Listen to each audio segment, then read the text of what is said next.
Hoy vamos a trabajar de cómo las creencias impactan en la salud.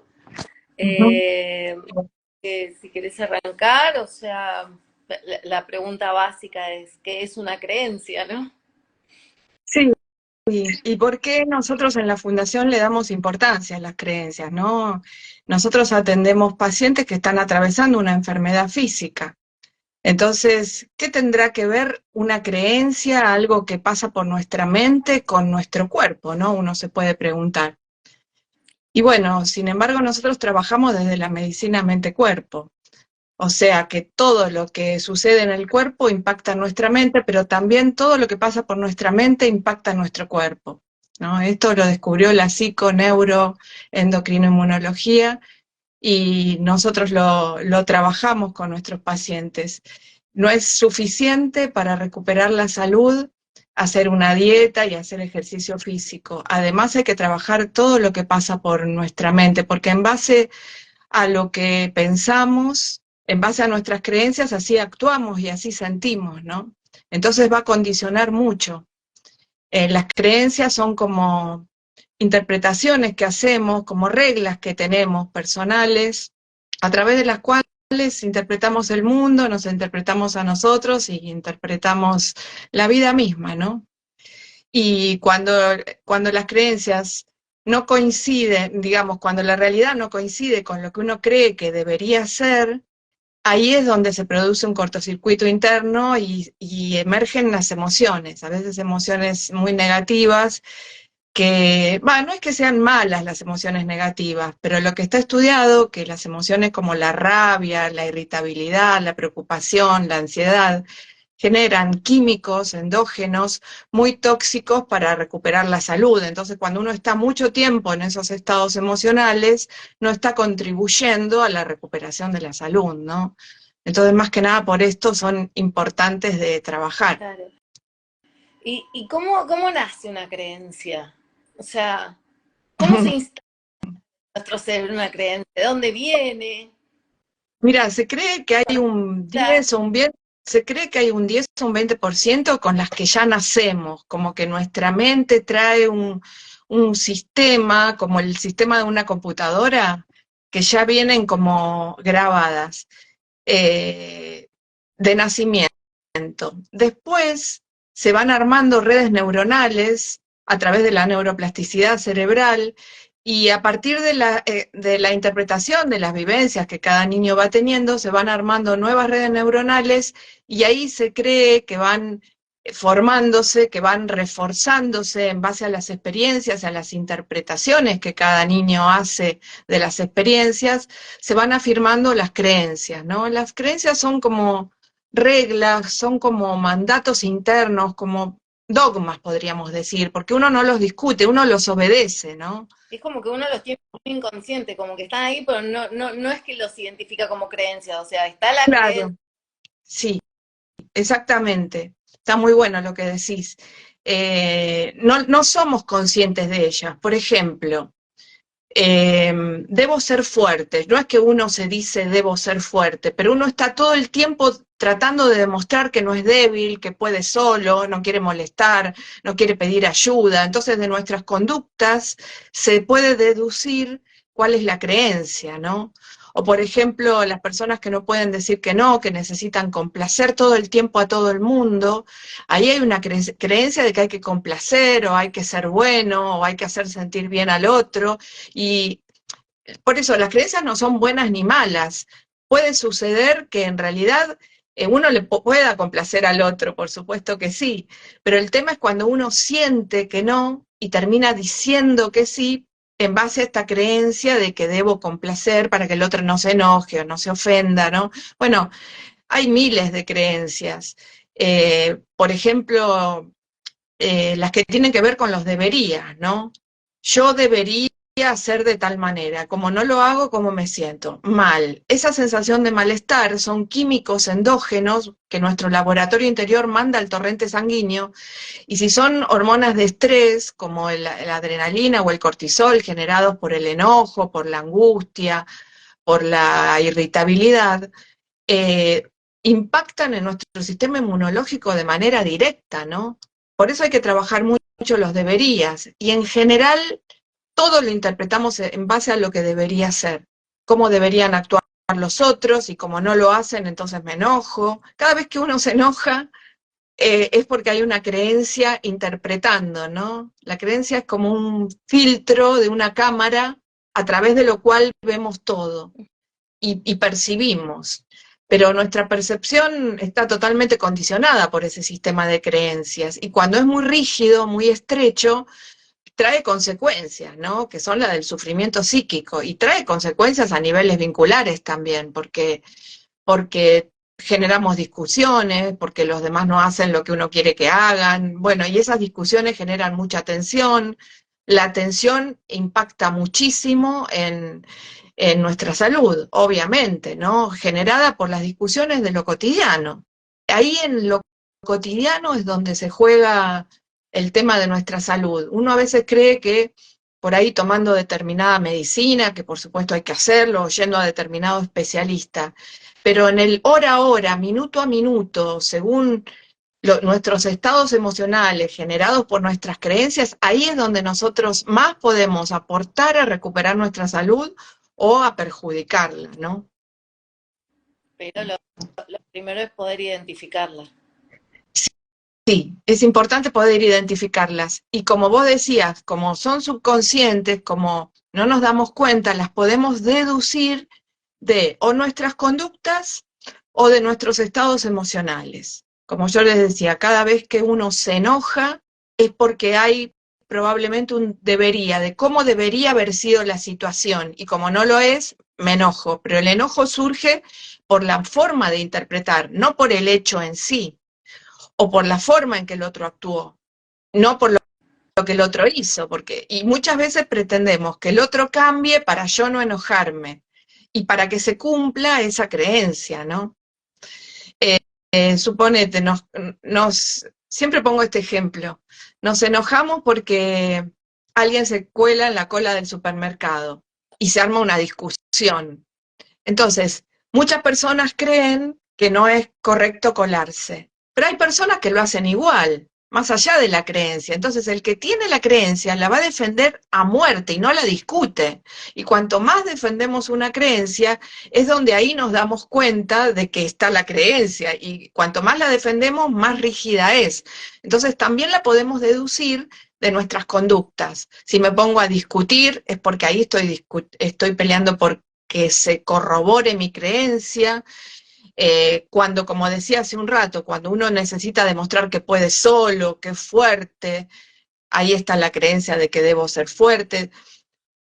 Cuando uno no se permite los errores y da muchas explicaciones porque se equivocó, ahí hay una creencia acerca del perfeccionismo también. Entonces, desencadenan estados emocionales, ¿no? Y todo estado emocional negativo, cuando dura muchos minutos, o horas, o días, si uno está 3 días angustiado, tiene que pedir ayuda. Porque eso estudió la psico-neuro-endocrino-inmunología, que eso impacta en el sistema inmunológico porque generamos muchas sustancias químicas de estrés que lo vulneran, ¿no? Hay una relación muy íntima entre nuestro sistema de defensa, que necesita estar equilibrado para combatir las enfermedades, y el estrés, y las sustancias químicas de estrés, pero no del estrés de un día que me frenó un colectivo y casi me atropella, sino del estrés cotidiano del minuto a minuto, ¿no? En esto es donde tenemos que prestar atención, porque ahí es donde estamos permanentemente interpretando que esto tiene que ser así, y lo que el otro hizo, y vamos y corregimos, y opinamos. Bueno, la queja también. De la queja hablamos mucho los terapeutas, ¿por qué? Porque la queja desgasta muchísimo, genera también toda una química de malestar que no contribuye a la recuperación. Tenemos que buscar poder estar la mayor parte del día en un estado de armonía, de serenidad, de tranquilidad, la mayor parte del día, porque si uno está atravesando una enfermedad, obviamente que va a tener momentos de tristeza o de miedo o de preocupación, ¿no? Pero el tema es que eso no invada y nos posea Que no permanentemente. se Y ahí, instale ese estado emocional. Qué claro, difícil poder reconocerlas, porque, o sea, es como que haces una descripción tan clara, por lo menos yo, para mí es re claro cómo lo interpretaste, cómo lo explicaste, pero poder identificar cuáles son las pequeñas creencias que están ahí en el momento a momento, minuto a minuto. Y hay, Sí, me imagino que debe haber, pero si tuvieses que decir una manera de poder trabajarlas. sí. Una manera de poder trabajarlas es, en principio, detectando cualquier emoción que se me activa, sobre todo las que nos generan malestar, ¿no? Porque bueno, una emoción de alegría la podemos también interpretar, que es cuando sucede algo que deseamos. Pero cuando aparece una emoción, ¿cuáles son las emociones básicas? Miedo, tristeza, rabia, enojo o bronca. Puede ser eh, también angustia, ansiedad, irritabilidad, culpa. La culpa es tremenda. Entonces, cuando uno detecta esa sensación de malestar, lo primero que tiene que hacer es ir al cuerpo, es ir al cuerpo, ¿no? No llevarlo a la cabeza, no, o mucho menos vomitarle al otro lo que me molestó, sino ir al cuerpo, identificarlo, notar en qué parte del cuerpo se siente, aceptar la sensación corporal y la emoción un instante nada más. Es muy simple. Lo que pasa es que lo que tendemos es a evitarlo. Queremos salir de esa sensación. Entonces, nos tomamos un vinito, nos tomamos un cuartito de una pastillita, o le gritamos al otro, y esas son maneras de evitar sentir esa emoción. Entonces, en realidad hay que aceptarla, quedarse sintiéndola un instante y respirar. Si es muy grande la necesidad de reaccionar y decirle algo al otro, es preferible irse hasta el baño, lavarse la cara, respirar un poco y después responder, ¿no? Esa es una manera. Entonces, una manera de calmar la emoción que nos da a entender que hay una creencia. Ahora, después que nos calmamos, ahí uno, al día siguiente incluso, se puede poner a pensar, a ver, ¿qué me pasó? Que me activé tanto. En vez de pensar, el otro me hizo enojar, o me enojé porque el otro no hizo, o porque la situación no es. No, no, no, nada de eso. Siempre si yo me enojé, es la responsable de la emoción soy yo. Entonces, si apareció una emoción, había una creencia abajo, que puede ser un debería. Cómo yo esperaba que las cosas tenían que ser, o cómo esperaba que el otro tendría que haber actuado y no lo hizo. Porque encima después de esa emoción viene otra, que es por ejemplo la de ofenderme, ¿no? Eh, pero, insisto, primero calmarse, para después decir, bueno, a ver, la creencia era esta, y hasta se puede hacer una lista, se pueden sentar como tarea para el hogar y escribir una lista de todo lo que yo debería hacer o ser, y como no lo soy, me siento mal. Una por una. Después, todo lo que debería ser o hacer mi compañero, y como no lo es, ¿cómo me siento? Mal. Todo lo que debería ser o hacer mi hijo, tal, hijo por hijo, ¿no? Como no lo hace, ¿cómo me siento? Mal. Entonces, todos esos deberías son creencias falsas. Después, ¿cómo la vida debería ser? Yo que no hice nada malo, me enfermé y hay gente tan mala que no se enferma. Son creencias, ¿no? Porque en realidad cualquiera nos podemos enfermar. Eh, yo no debería haberme enfermado porque no hice nada malo, por ejemplo, es otra creencia. O la vida debería ser justa y equitativa, pero en realidad la vida no es justa y equitativa. Entonces, hacer ese listado de creencias ayuda a que uno las tenga un poquito más conscientes y las pueda encontrar, pero insisto, después de calmarnos de un estado emocional, no ahí en caliente, ¿no? Claro. Sí. Mm. Acá, Sí, bueno, le haber respondido a Marita que preguntó, el problema es cuando trabajas todo el día con un compañero que se queja de todo, todo el día. claro. Sí, pasa eso en los trabajos, ¿no? Y en casa también, y en casa también. Ahí, bueno, hay distintas estrategias de comunicación, ¿no? Como para resolver el problema. Uno también a veces amablemente lo puede decir, porque a veces el otro no se da cuenta. Mira, a mí en el secundario me curaron un compañero me decía Doña Queja. Y yo la primera vez que me dijo Doña Queja me quedé, porque digo, ¿por qué me dirán Doña Queja? ¿Será que me quejo mucho? Pero uno no, yo no me había dado cuenta que me quejaba. Entonces a veces cuando uno amablemente le puede señalar al otro, y no estando enojado señalárselo, ¿no? Eso le puede, por un lado le puede servir mucho al otro, pero hay que ver, hay que encontrar la manera de decirlo, ¿no? Y si no, hay que buscar formas de aceptar que el otro es como es. Cuesta la aceptación, ¿no? Cuesta la aceptación, pero bueno, hay recursos para no escuchar, depende, si uno está cerca en la oficina, por ahí. A alguien que les cuesta aceptar. Claro, sí. Aceptar no es someterse, ¿no? Es decir, bueno, es lo que hay, este es mi trabajo, por ejemplo, y viene el combo completo con esto incluido, ¿no? Pero cuando uno acepta, baja mucho esa química de tensión del deseo contrariado. El deseo contrariado de que algo no esté sucediendo, ya sea un compañero quejoso o una enfermedad, genera mucha tensión. Y esa tensión no contribuye al proceso de recuperación. Entonces, todo lo que no podemos cambiar, lo tenemos que aceptar. Pero insisto, no es someterse, no es estar de acuerdo, no es aprobar. Es decir, quiere decir que hay situaciones que un poco uno puede influir, pero un porcentaje, y hay otra parte que hay que soltar porque ya no depende de uno, ¿no? Muy claro. Y después, otra forma de flexibilizar las creencias, porque hoy en día las neurociencias dicen que no se puede cambiarlas, ¿no? Que siempre nos van a acompañar, pero que nosotros tenemos que dejar de ser un esclavo de las creencias y dejar que la creencia nos arrastre de la nariz como un anzuelo a un pez. Simplemente saber que están ahí, pero no darles bolilla, ¿no? Otra forma es deduciéndolas de nuestras conductas. Por ejemplo, como decía hace un rato, si yo tengo la creencia de que debo ser fuerte y no pido ayuda, entonces puedo terminar agotadísima al final del día, que el cuerpo me empieza a dar señales de muchísimo cansancio, y en realidad hice todo sola, no pude delegar nada, porque nadie hace las cosas como yo, por supuesto, y ese cansancio, ese indicador somático es el que me está diciendo que debajo puede haber una creencia como la de soy fuerte, nadie hace las cosas como yo, o debo ser perfecto, por eso no delego. Entonces uno lo puede deducir, por ejemplo, de ese cansancio, ¿no?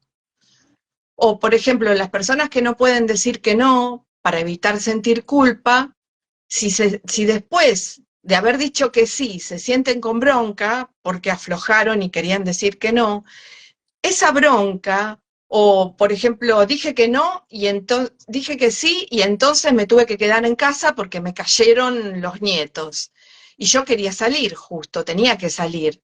Y bueno, y dije que sí para no sentir culpa, y después me quedo llena de bronca y encerrada. Y ahí aparecen indicadores somáticos, o esa sensación de encierro, o de frustración, ¿no?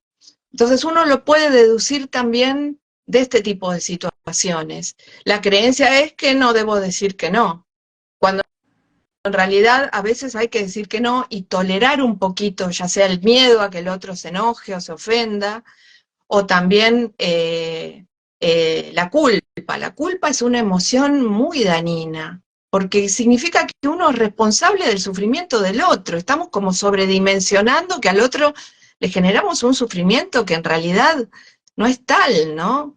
A veces a algunos le decimos que no y dice, ah, bueno, está bien, como si nada. Y mientras uno se hizo toda una película, ¿no? Y por obedecer la creencia. Por eso nomás, ¿no? Entonces, bueno, por eso le damos mucha importancia a la hora de recuperar la salud, como decía antes, ¿no? Al principio.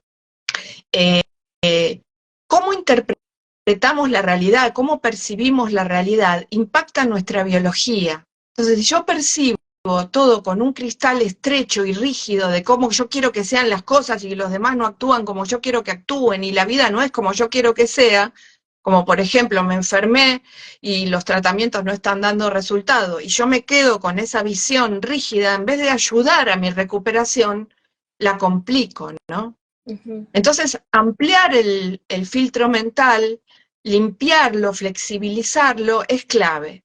Y una de las estrategias que se están usando todas las psicoterapias modernas y las neurociencias ni hablar, son los estados de relajación, por supuesto.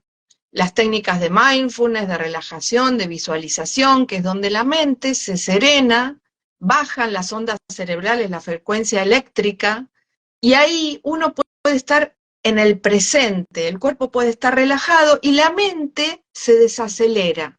Entonces ahí uno puede ver con más claridad, como que yo tengo un problema, pero el problema lo puedo ver, en vez de que me posea el problema, yo puedo tomar como una distancia, ¿no? Una distancia de que haya un poco de oxígeno Desde entre entre yo y el problema, verlo acá, no ver el árbol acá, sino verlo acá y tener un poco de oxígeno para vivir y hacer otras cosas, además de dedicarme al problema, ¿no?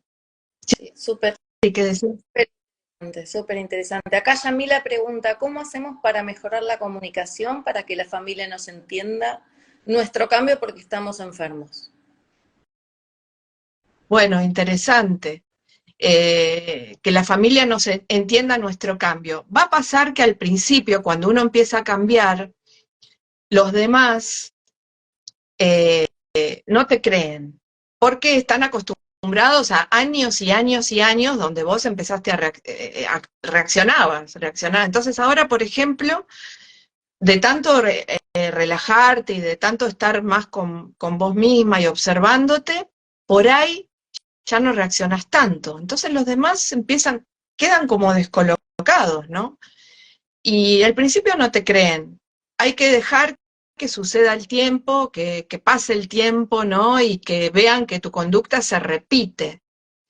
Eh, eh, Ahora, lo que uno no tiene que hacer es querer imponer el cambio a los otros, que porque yo estoy cambiando, los demás tienen que hacer lo mismo que hago yo. La mejor manera es demostrarlo irradiándolo eso. Cuando uno está mejor, que no, ya no reacciona tanto, los demás te dicen, che, qué cambiada que estás. Te dicen, no, y te cambiaron las facciones, se te ve más relajada, más distendida, ¿no? Eh, entonces, ni hace falta comunicarlo con todas las letras. Uno ya lo irradia ese cambio, ¿no? Porque es el trabajo con uno mismo. No le podemos pedir al otro que cambie porque yo estoy enferma. No se lo podemos pedir. Los otros son como son. Nosotros tenemos que trabajar, por un lado, en estrategias de resolver problemas, porque hay cosas que sí, que se pueden pedir siempre y cuando el otro las pueda modificar, pero si hay algo que lo vengo pidiendo hace años y no se hace, ya tengo que dejar de pedirlo y tengo que aceptarlo, ¿no? Y aceptar, insisto, no es someterse, hay que encontrarle la vuelta para que pueda haber armonía en el hogar y que el cuerpo pueda recibir esa paz que tanto necesita para recuperar la salud, ¿no? Como decimos en la fundación, el cuerpo necesita paz y no tener la razón. Uno no se puede elegir las dos, o la paz o tener la razón. Si yo tengo que convencer al otro de determinada cosa, ahí voy a perder la paz. Y la salud se recupera estando en paz. Entonces hay que dejar de discutir, dejar de querer convencer al otro, ¿no? Súper claro. Bueno, no sé si alguien más tiene alguna pregunta para hacer. A mí me encantaría poder tener, que seguramente se va a dar fuera de este horario, un vivo con Mariel, hablando de los vínculos que tanto nos pidieron, eh, para poder hacerlo un poquitito más largo, porque es intenso el tema y muy, muy interesante. Sí. Así Sí, que, hoy no quisimos, como hoy el vivo va a durar media hora, no quisimos hacerlo el de los vínculos, que por ahí es un poco, sí, más largo. Igual un poco tocamos tangencialmente cuando hablamos de la comunicación, ¿no? Y cuando hablamos de, bueno, que los deberías tienen mucho que ver con la convivencia. Entonces, ahí es donde se juega el tema de los vínculos. Nosotros decimos que el 50%, lo decía Simonton en realidad, un oncólogo americano que seguimos, el 50% de la sanación está en manos del apoyo de la familia, para los que tienen familia. Los que están solos no tienen ese problema, pero los que viven en familia, el 50% es muy importante el tema de la convivencia. Las discusiones por la ropa, las discusiones por la comida, por el orden, todo ese tipo de discusiones vulneran mucho la salud del que está enfermo. Entonces, en la Fundación solemos hacer contratos de convivencia, las personas que hacen el PARA, que es como para poder acordar hasta que la persona logre cambiar, poder hacer ciertos acuerdos de colaboración para que la persona no se altere tanto, el paciente, digamos, no se altere tanto. Pero sí, también vínculos sanguíneos importantes, como con los padres o con los hermanos. Es muy importante cuando uno está enfermo poder sanarlos, que no significa ir y hablar con la persona, significa que uno cuando se acuerda de alguna situación del pasado, no le venga una sensación de malestar, ¿no? Que uno pueda sentir que está en paz, que el otro hizo lo que pudo, que uno hizo lo que pudo, y esa paz va a repercutir en la salud, ¿no? En la biología. Eso es un poco en términos generales el tema de los Acá, mitos. que te interrumpa, hay alguien que está preguntando, tengo acá dos consultas. Una es Karina que dice, terminé tratamiento de quimio en enero y ahora mi marido comienza con quimio. ¿Cómo hacer para sobrellevarlo? Tenemos una hija de 18 años. Sí, bueno, un tema dificilísimo, ¿no? Los dos en el mismo año atravesando una enfermedad. Ya tienen la experiencia de uno y bueno, y ahora tienen que acompañarse, hay que acompañarse mutuamente y también, ¿por qué no?, pedir ayuda, ¿no? Pedir ayuda a otros. La fundación es una gran comunidad donde es una gran familia, donde uno tiene un apoyo, donde no se siente solo, ¿no? Es difícil de transitar, pero es posible. Juntos es mejor, decimos nosotros, ¿no? El trabajo interno es individual, pero juntos, acompañándonos, es más fácil. Y de esas experiencias se puede salir adelante y fortalecido. Nosotros decimos, se puede aceptar el diagnóstico, pero jamás el pronóstico. Y puede pasar, muchísimas veces sucede que en una pareja se enfermen ambos, ¿no? Claro que sí, puede pasar, pero bueno, se pueden apoyar mutuamente. Y si no, como decía, buscar apoyos externos. En las personas que pueden, porque uno a veces pretende que determinados familiares que tienen un rol asignado sean los que contienen o los que acompañan, y muchas veces frente a esas noticias se paralizan o se angustian tanto que no pueden hacerlo. Entonces, no hay que juzgarlo, ni enojarse, ni ofenderse, hay que buscar aliarse con las personas que sí nos pueden dar apoyo, ¿no? Y permitir ser ayudados también, que hay muchas personas que les cuesta, necesitan arreglarse siempre solos, ¿no? Mm, a ver, Y la otra había otra, ¿no? por tu respuesta. Había otra que es sobre un tema que dice dar un ejemplo de cómo detectas una creencia. Sí, bueno, lo dije, ¿no? Lo Sí, vuelvo a repetir. Eh, a partir de los estados emocionales negativos, sobre todo, encontramos las creencias negativas o disfuncionales. A partir de un enojo, cada vez que me enojo es porque interpreté a partir de una creencia cómo deberían ser las cosas o cómo debería haber actuado el otro, y ese filtro mental es el que desencadena el enojo. Entonces, una vez que me calmé la emoción, por ahí al día siguiente, pues decir, pero ¿qué fue lo que me puso tan mal? No fue el otro ni la acción del otro, fue la interpretación que yo hice. A partir de ahí, sobre todo de mis propios estados emocionales. súper clara.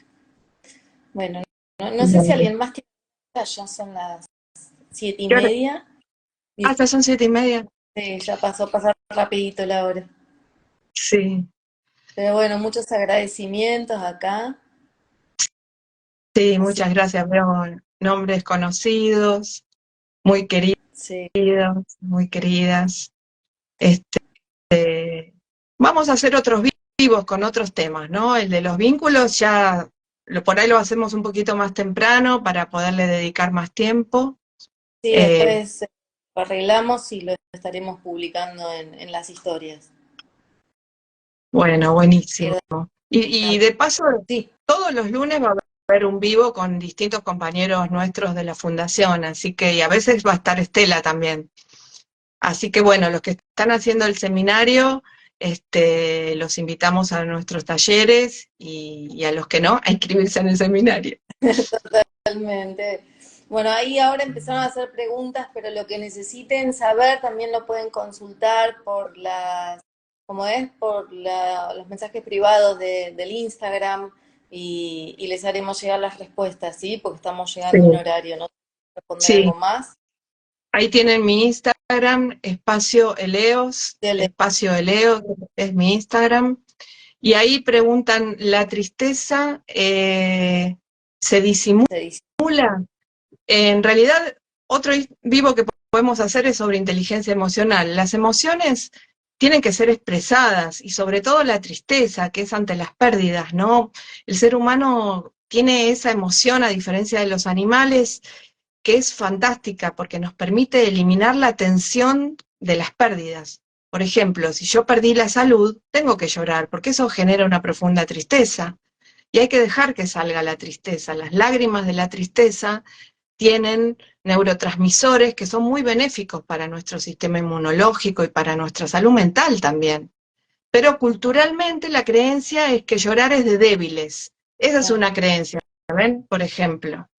Y sin embargo, las neurociencias dicen que es al revés, que uno después que lloras sale fortalecido, ¿no? Vamos a hacer uno de inteligencia emocional, ¿te parece, Carito? Perfecto, me encanta. Bueno, nos queda pendiente entonces uno de vínculos, otro de inteligencia emocional. Seguramente esos dos van a estar fuera de este horario, pero bueno, vamos a seguir por más y seguir encontrándonos. Dale, Buenísimo. Bueno, gracias por la invitación. a verte. Un abrazo para todos, nos vemos el próximo lunes. Nos vemos. Chao.